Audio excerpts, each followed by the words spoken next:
วิธีดาวน์โหลดแอปถ้าเป็นAndroid ต้องไปที่Play Store ถ้าเป็น iPhone ต้องไปที่ App Store ให้เราพิมพ์คำว่า Fit Pro Fit F I T Fit Pro มันจะขึ้นมาแบบนี้เนาะมันจะเป็นตัวนี้เนาะมันจะเป็นตัวนี้แต่ว่าตัวนี้ของเรา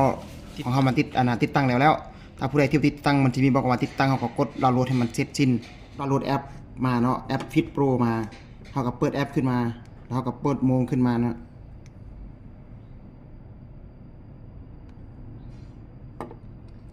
เราจะเปิดแอปขึ้นมาเนาะเราก็กดอนุญาตเข้าไปในแอปแล้วก็จะมาหน้านี้มันจะมีหน้าขั้นตอนการตั้งค่าแล้วก็ฟิตเนสจะเป็นภาษาไทยเนาะตัวนี้เนาะอันนี้หลังจากเปิดขึ้นมานี่มันบอกให้อนุญาตเราก็กดอนุญาตอย่างเดียวเนาะจากนั้นเรามาเปิดบลูทูธเนาะอยู่ในโทรศัพท์ของเรา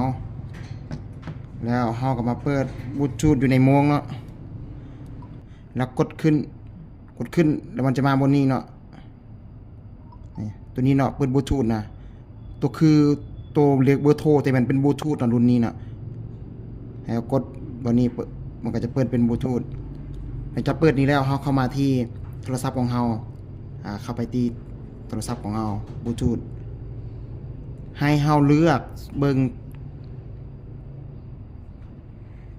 มันจะออกมาคำว่า วัด10 วัดเลข10นี่เนี่ยมันจะเป็นโมงเนาะเราก็กด connect เลยมันจะบอกว่าจับคู่เนาะให้จับคู่เราก็กดจับคู่เข้าไปรอท่ามันเป็นแบบนี้ถ้าออกมาแบบนี้หมายความว่ามันเชื่อมต่อกันแล้วระหว่างโมงกับ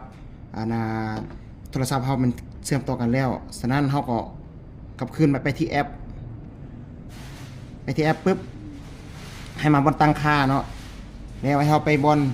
เลือกอุปกรณ์เพื่อประสัมผัสให้คลิกตัวนี้เข้าไปมันจะบอกให้เราเปิดตำแหน่งของโทรศัพท์เราเนาะเราก็ต้องเปิดตำแหน่งของโทรศัพท์เราก่อนไปเปิดตำแหน่งโทรศัพท์เราแล้วกดมันจะบอกคำว่าตัวนี้มันให้อนุญาตเนาะเราก็กดอนุญาตมาบนนี้มันจะให้อนุญาตให้เปิดตำแหน่งอนุญาตเราก็กดอนุญาตตำแหน่งต่อมา SMS นี้เขาก็เปิดอนุญาตเขาก็วิธีในการเชื่อมบัดนี้นะกดเข้าไปนะรอท่าเนาะขึ้นมาแล้วเนาะตัวนี้เนาะนี่วัด10นี่ตัวนี้เอาก็กดเข้าไปโอเคกดไปฮอตนี้แล้วเขาต้องได้รอท่าหน่อยนึงมันกำลังเชื่อมต่อเนาะจนให้มันสำเร็จลงมานี่โอเคถ้าเป็นแบบนี้เนาะมันจะขึ้นมาในวัด10มันจะขึ้นมาแบบนี้นี่ไปหมายความว่ามันสามารถเชื่อมต่อกันได้แล้วเนาะระหว่างโมงกับโทรศัพท์เฮาเชื่อมต่อกันแล้วฉะนั้นเฮาสามารถไปวัดค่าต่างๆเช่นว่าวัดค่าเต้นการหัวใจเนาะเฮาก็สามารถวัดจากโมงเฮาโทรศัพท์วัดโทรศัพท์เนาะมันก็จะขึ้นมาเซ็นเซอร์มันก็จะขึ้นมาแบบนี้นี่มันจะขึ้นมาการวัดหัวใจเฮาก็หยุดเอาจะวัดพยายามที่ข้อความไปที่ข้อความบนนี้แล้วถ้าเราอยากให้แอปตัวใดที่แจ้งเตือนอยู่ในโมงของเราเช่นว่าเขาจะ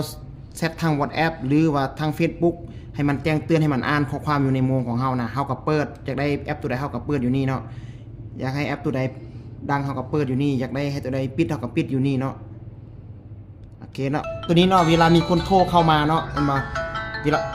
เวลามีคนโทรเข้ามาปุ๊บมันจะเวลาคนโทรเข้าในโทรศัพท์ของเราเนาะมันจะดังอยู่ในโมงเราเลยเราสามารถหับผ่านจากโมงเลยฮัลโหลเจ้าสบายดีเจ้าสบายดีเจ้าได้ยินบ่เจ้า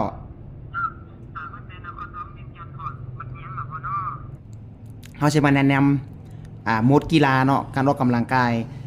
ก็คือเขาเข้าเมนูตัวนี้เนาะเมนูที่คนแลนนี้เข้าไปมันจะมีหลายๆอยู่นี่เนาะเมนู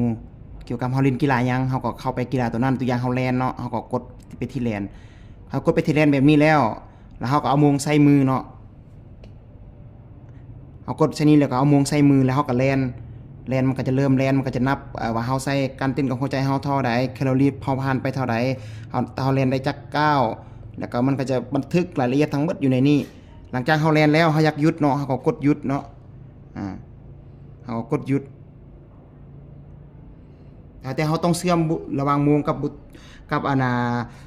โทรศัพท์เฮาเข้ากันเนาะหลังจากเฮาแล่นแล้วมันข้อมูลมันจะโชว์อยู่